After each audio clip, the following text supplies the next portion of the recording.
Hello, hockey humans of the world, and welcome to Tough Call Podcast. Are you frustrated at the inconsistency of NHL officiating? Are you tired of the Department of Player Safety's wheel of random punishments? Do you think the NHL could do more to protect its players? Do you want to keep the physicality to see more open ice checks and thunderous contact in the game of hockey, but without all the headshots? If so, this is the podcast for you. If not, this is also the podcast for you, because the whole point of this and the Tough Call YouTube channel is to generate discussion on where we want the sport of hockey to go from here. Tough Call isn't about what I think the real NHL would do in any given situation, or even what I think they should do. It's about what I would do if I were in charge of setting the standard for penalties, fines, and suspensions in my own league. And here we go. This is Tough Call.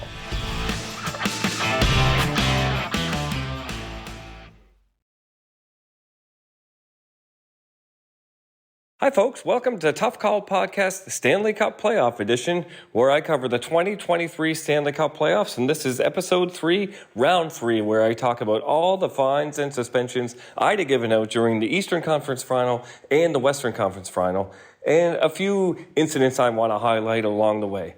So let's get right into this week's weekly total fines and suspensions. During the third round of the 2023 Stanley Cup Playoffs, the NHL's Department of Player Safety issued one fine and one suspension, both to the Dallas Stars, both from the same game. Over that same time period, Tough Call would have issued 6 fines and 5 suspensions. Again, this time, I'm a little heavy on the fines. I don't know what's gotten into me. Maybe I'm getting a little softer as the playoffs go on. I don't know. But I would have issued 6 fines and 5 suspensions still, which is still 11 incidents worth supplemental discipline compared to the NHL Department of Player Safety's 2. And here's the ones we agree on. The Jamie Benn cross-check to Mark Stone. The more I watch it, the more vicious it gets. He's got Stone down. Stone has his arm up in a blocking motion because he sees what's coming. Ben had so much time to think about this. It wasn't a fall. He didn't fall on him and accidentally hit him. It wasn't a natural escalation of a heated exchange. It was a guy, Jamie Benn, seeing another player vulnerable, looking him in the eye, thinking about it, and choosing to do one of the worst possible things you can do anyway. No matter how vulnerable the opponent was, he had his hand up blocking it, basically looking him in the eye, pleading him, saying, no, don't do that to me. And he chose to do it anyway. And the actual Department of Player Safety gave him 2 games for that. To me, this is a play that has nothing to do with hockey. It's automatically in my 6 to 10 game suspension category. And because of the amount of time he had to think about it, because of the location of the cross-check, it was so avoidable, so needless. So I give him the max 10 games for that. 2 just isn't enough, in my opinion, no matter what you think of it. It was too calculated. It was too much taking advantage of a player that you had no business taking advantage of at that time. And also at the end of Game 3, Max Domi was fined $5,000 by the real NHL for slashing Mark Stone. And to be perfectly honest, I never saw a clip of it. I don't know what that's referencing, so I don't know whether I agree or not, but I'm happy with the fine in this case. So that's one of my fines, is on a play that I didn't even see, but because the real NHL called it, I'll keep it as a notable offense. And now, as always, here's all the ones I think they missed. So we're talking about the Eastern Conference Final here. Game 1. I would have fined Sam Bennett $2,500 for a dangerous trip on Jesper Fast. I just don't see how you let him get away with this. It's been a problem the entire playoffs. I've given multiple fines and suspensions for very similar plays where players try and make it look like they're just doing a tight turn and they accidentally clip the back of another player's leg. It's basically an accidental slew foot on purpose. So I'm going to fine him for that because that's consistent with everything I've seen this playoff so far, consistent with how I've dealt with every one of these incidents. But it's becoming a huge problem. I've noticed it a lot over the last 2 years, and in particular last year was really bad, and it just hasn't gone away this year. It looks like it's here to stay unless they do something about it. Also in Game 1, Alexander Barkov got 3 games. I would have given him 3 games, for a bear hug hit on Brett Pesce. And I'm actually going to talk about that in my incident of the week a little later in this episode. So I'm going to leave it alone for now. But basically, it calls into question the Brian Burke bear hug rule. And like I said, I'll get to that a little later on in my episode in my incident of the week segment. But also in Game 1, Radko Gudas, I would have fined him $5,000 for his cross-check push to the head of Jack Drury. It was a board battle, and Drury went down, and Gudas, for whatever reason, fell on top of him and kind of gave him a cross-check push to the helmet. It's basically a precursor to the Jamie Benn one on Stone. If they had called this one in Game 1 of this series and people around the league saw, oh, they're cracking down on that, I really don't think Jamie Benn would have done what he did. And if he did, you can guarantee you would have been able to suspend him for a lot longer, like my system. This one by Radko Gudas wasn't as obvious and it wasn't as targeted to the head, but it was definitely avoidable and needless, so I would have given him a $5,000 fine to prevent incidents like the one Ben did on Stone. This is how the system works. In Game 3 of the Eastern Conference Final, I would have given Jesperi Kotkaniemi 3 games for his hit on Mark Stahl. It was an avoidable push from behind with hands to the upper back, and he followed through with speed. So it was like a boarding or a checking from behind, borderline play, but it's a 2-hand shove to the back of the neck. So you really have to ask players to be more careful around that. It's nothing significantly major. I just called it the bare minimum 3 games for a category of a non-hockey play that isn't malicious.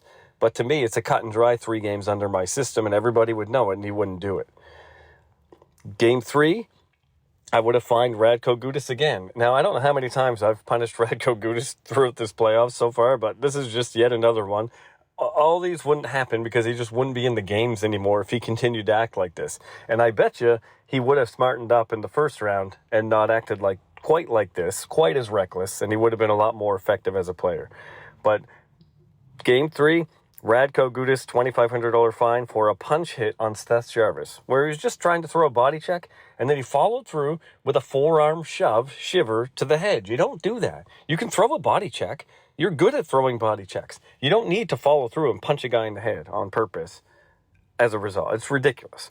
Game 4, I would have also given Brent Burns 6 games for spearing on Matthew Tkachuk. And this just goes consistently with all the things I've talked about after the whistle, the scrums, the needless antagonizing of people, especially when your team is down and losing and you just go target someone just for the sake of targeting them.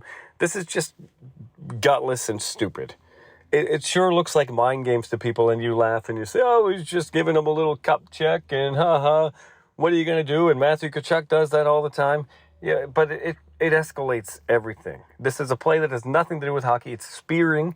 It's in the rule book as a match penalty, and yet we just laugh it off and call it a 2-minute minor for slashing. No, this is a 6-game suspension for spearing. It's the minimum in the 6 to 10 games category because it's not that hard of a poke, but it's still a spear. So call it a spear, get rid of it, get it out of the game. I don't know how many times I have to say that.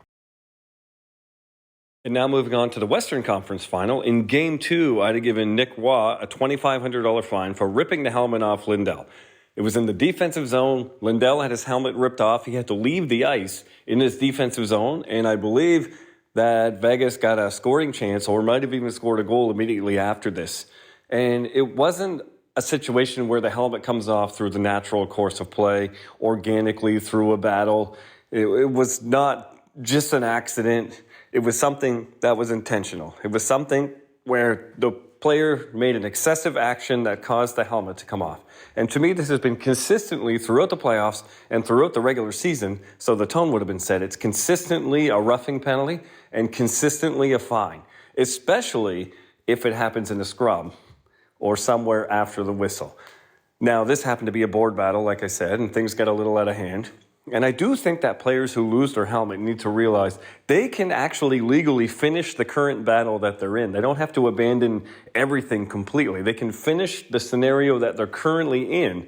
But when the puck moves, now they either have to go to the bench or they always forget they have the option of picking that helmet up and putting it back on. And as long as they take the time to put the helmet on and get the strap done up, then they can actually stay on the ice. And I know players don't think of that in the moment. They just need to get off. They panic a little bit, and they just try and get off the ice and get someone on. But they can actually pick up the helmet and put it back on if the situation warrants it. And in this case, when you're in the defensive zone, I would strongly consider doing that rather than taking the time to go off the ice. But in this case, really, he shouldn't have been put in that position to make that decision.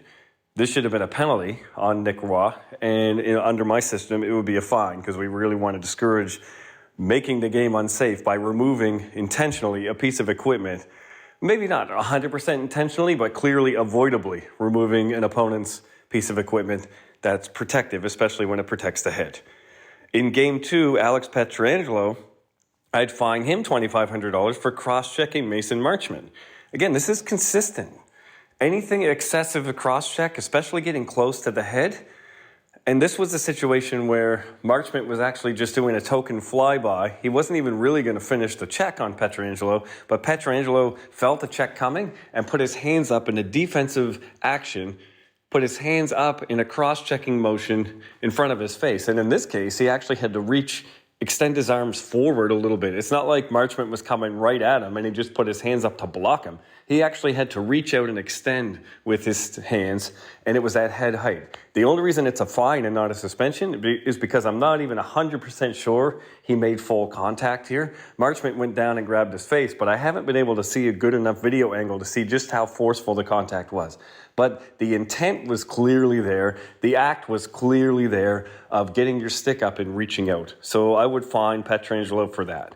In Game 3 of this series, again, it involves Max Domi.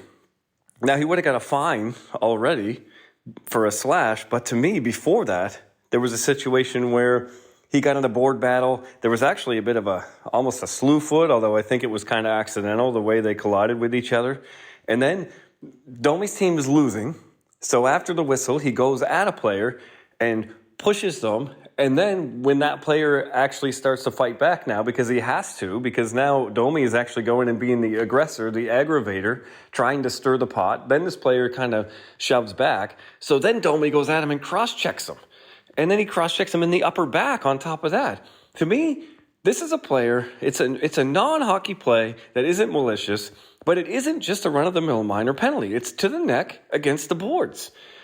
It's clearly avoidable, and it's clearly a strategy to try and get either the other team off their game or to stir the pot enough to motivate his own team. And this can't be the way you do it. You can't do it by illegally cross-checking someone in the neck, especially against the boards like that. But then again, I'd also give an extra fine for the sucker punch. He was going after Hag and trying to draw a penalty out of it after this whole scenario where he was already going to get a call. So it's again, another one of those ones where now it's not just a desperate player whose team is down and he's trying to motivate them illegally and stir the pot on purpose and get the other team off their game. Now it's a player who's getting a penalty and he's just doing anything to try and suck people in. To me, that should be penalized even more. You shouldn't reward that by giving the coincidental for the retaliation. You should punish that by giving that player even more penalty. And for me, this would result in both a suspension and a fine combined. Do you notice the theme here? The game is getting away from a team, so they resort to trying to stir the pot to get themselves going. It's come up in this playoffs time and time again, like it always does in the playoffs. And the message in my league would be clear. Find another way. Be better, be faster, be stronger. You know what? Sometimes teams outplay you. Sometimes you don't get the bounces. You need to be tougher mentally and either dig in or regroup for the next game. But don't drag the other team down illegally just because you didn't come ready to play. Be better than that. As I mentioned earlier, this episode's incident of the week comes from Game 1 of the Eastern Conference Final. It's an Alexander Barkov sort of bear hug hit, I'll call it, on Brett Pesce. It's one of those scenarios where the puck's going into the corner and it's a race for the puck from the blue line, we'll say, and the defender is skating hard towards the corner to get the puck, and the forechecker is right on their tail, no real space between them, and you just know that defender's going to get blasted. And it's why they went to hybrid icing in this sort of situation. It's a situation where we usually see a check from behind, a violent check from behind, or a violent impact with the boards via a boarding penalty. But they don't call these penalties because everyone in the world knows that forechecker has to make that hit. Everyone in the world expects that defender to abandon playing the puck just to protect themselves from that oncoming forechecker. That they should completely ignore the puck and go into self-preservation mode because there's no way that forechecker isn't going to hit them. And with that mentality, I think we've already lost the plot because the forechecker has the onus to only make that hit if it's safe to do so. And when a player is skating full tilt towards the boards, facing the boards, it is not safe to do so and never will be safe to do so unless that player turns their body in some way that exposes their chest. And why would anyone do that when they know the player is 1 foot behind them skating full speed and going to drive them into the boards? Why would we demand that that player turn around and accept their fate? They have just as much a right to play the puck as the forechecker has to hit them. We need to start understanding that we should prioritize the ability to play the puck over the need for that forechecker to make the hit. Why is that the priority in every situation where we let that checker off the hook even though they make a hit they know isn't going to be safe? And they have the idea in their head when they hit the blue line. They don't wait and make a decision in the moment. From the second that puck is dumped in, they are tailing that defender going, oh boy, I'm going to blast this guy. They already have it in their head. They're committed to the hit mentally. So when things go wrong, when that defender doesn't open themselves up, when the defender keeps their back facing out and keeps their face towards the boards, it shouldn't be a surprise. It comes as a surprise to these forecheckers, and they go, oh, well, I didn't have time to react. Yes, you did. You just made your choice way too early. And so another way to get around that is just saying, well, if we're going to start calling these players for checking from behind sometimes, we have to give them the ability to throw a body check somehow. So why don't we let them do a bear hug? Why don't we let them grab the defender by the waist and be able to kind of throw them into the boards instead of a violent body check? At least this way they can sort of soften the blow. But to me, I don't see why that's the solution. I don't agree with the concept, the philosophy behind that proposal, because again, it prioritizes the forechecker's ability to make the hit over the defender's ability to play the puck. And in this case, we're actually saying, well, if that player is going to commit one penalty that's really dangerous, then why don't we instead of asking them to stop committing that penalty and giving meaningful punishments and calling it consistently, instead of asking them to not commit that one penalty, why don't we instead allow them to commit a different penalty that's less dangerous so they stop committing the original penalty, which is the problem we're trying to fix? Does that sort of logic make any sense? Is that a good thought process? Is that a good way to fix the game and make it more safe? Is to encourage players to take a different penalty by not calling that penalty? This is a hold. And I know when Brian Burke kind of presented this idea, he likes to say it's not a hold, that we should allow players to do this, and it's not a hold. It's just a matter of whether the officials are going to change the standard and call it a hold or not. But to me, if it's not a hold, then they could already do it. If it's not a penalty that we need to change, then why do we have to introduce a new rule and call it the bear hug rule? Because a bear hug is a hold. That's what's going on. And in this particular incident, the reason I brought it up is because Barkov grabs Pesce by the waist, but he also, in doing so, pins his arms down to his side. So when they go into the boards, Pesce has no ability to put his hands up and protect himself. Yeah, it's a little bit less violent, but it's still straight on to the boards. The player now has no control over how hard he's going to go into the boards, and he has no way to stop the impact. It's basically as if he was by himself and just glided towards the boards and then kept going till he slammed into them. Just in a glide instead of a body contact situation. So yeah, it's a little more controlled of an impact, but it's still just as ridiculous of an impact, just as needless, just as avoidable. I don't see this fixing anything other than now the player will absolutely not be able to play the puck, the defender, when he goes, because now he's being, on top of having to worry about somebody charging him or boarding him or checking from behind, now he's completely lost the ability to use his hands, his stick. He can't play the puck anymore. He's got nothing to do except sit there and wait to be driven into the boards.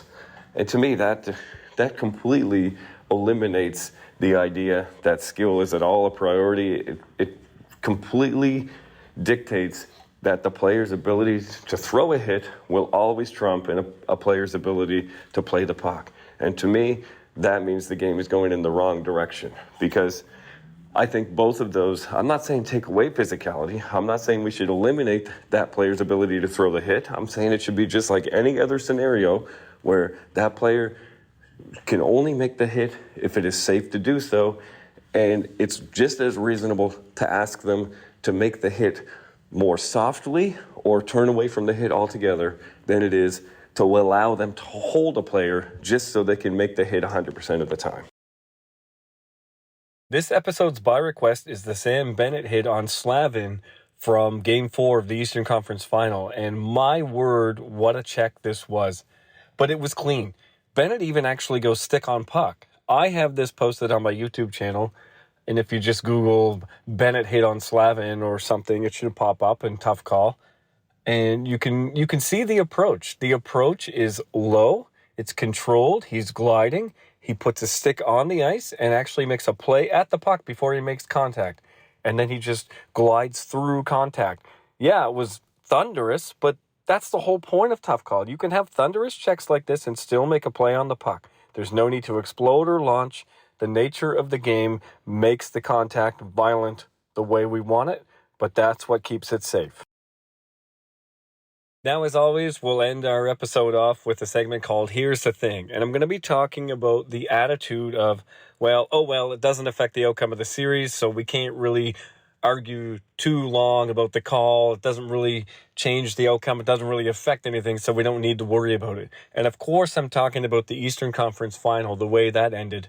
And there's two things to talk about. First of all, the penalty call against Stahl with 57 seconds left, his trip on Forsling. There's a lot of debate about whether that was worth calling it a penalty in a 3-3 game, an elimination game with less than a minute to go. You got to put all that out the window to me. If it's a trip, it's a trip. If it's not, it's not. You can't really gauge, is it enough of a trip for the situation? I don't like that kind of mentality. I don't completely disagree with this call here. I mean, he did put his stick on Forsling's foot and Forsling went down. So that's a trip. You just have to decide whether he went down a little easy or not. It's not about whether this was a good call for that particular stage of the game. It's whether it was a good call or not. That's the only debate we should have. So the fact that people are actually talking about this and going, I don't really like the call, but I don't really think, obviously, it's not why they lost. They were down 3-0. They weren't going to come back anyway. Well, we don't know that. You can't say things like that. Anything can happen. You cannot just toss something aside because, they were down 3-0, so no rules apply. Like, it shouldn't work that way. That should never be your mentality to just let it go simply because of that. You can let it go for other reasons, but to say that it's just because, it didn't really affect anything. You had all these chances before that. That moment did affect things because, of course, then Tkachuk scores with about, 4 seconds left or something on that power play. And they go up 4-3 and the series is over. So, to me, it very much affected the outcome of that series, first of all. And second of all, you just can't let it go, even if you don't think it did affect the series. Of course, on that goal, Sam Bennett was in front of the net, and he put his stick between the goaltender's pads. Now, was there or was there not goaltender interference? This is another example where we say, it didn't really affect the outcome. Because one of the questions we ask is, did the goalie have time to recover to make the save? And I don't think any of us are in any position to make that type of judgment. It doesn't matter. That goalie was prevented from being where he wanted to be at the time he wanted to be there. So whether a goal was scored 5 seconds later, 3 seconds later, or 15 or 20 seconds later, this affects where he's going to be. You always talk about those stories of someone was hit by a car and you say, if they had just walked 30 seconds earlier, or if they just hadn't stopped to tie their shoe, or whatever it is that caused them to be in that place at that time. This is the same thing. A goalie, whether or not he has a chance to reset after being interfered with, is irrelevant because we just already answered the question. Was he interfered with? Yes. If he needed to have time to reset, then he was obviously pushed off from where he needed to be, and that's what required the reset, so we should have a call anyway. This is where my sort of rule idea for goaltender interference is we shouldn't be calling goals off for incidental contact. If it was enough interference that you would take a goal off the board, then it should be enough interference that you would have called a penalty in that moment as well. And therefore, there should be a penalty. And then we wouldn't be worried about, well, was it enough interference that he had time to reset? If you decided in that moment that it wasn't interference and you're allowing the goalie to reset and the play to continue, then we shouldn't be talking about it anymore. Don't tell me that it didn't affect the outcome of the goal because he had time to reset or make the save.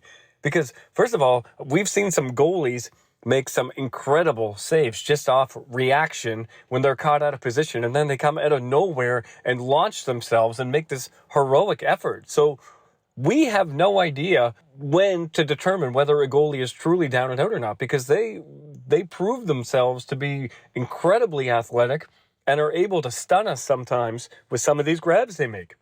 So who are we to say how much of a player's contact affected them? We don't know that. And the bottom line is we certainly have no idea whether or not, if that trip wasn't called or if this goal was called back for goaltender interference, we have no idea what would have happened in overtime and in the next 3 possibly games after that. We have no idea what would have happened. So we cannot base our opinions on whether or not it affected the outcome of the series.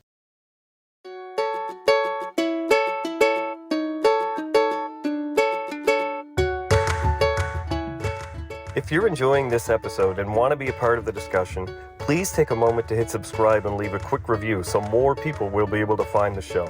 And the next time you're on YouTube, subscribe to the Tough Call channel, where hundreds of comments are left every single day about the incidents I've covered here on this podcast, as well as videos of clean checks and more. Those are 2 great ways.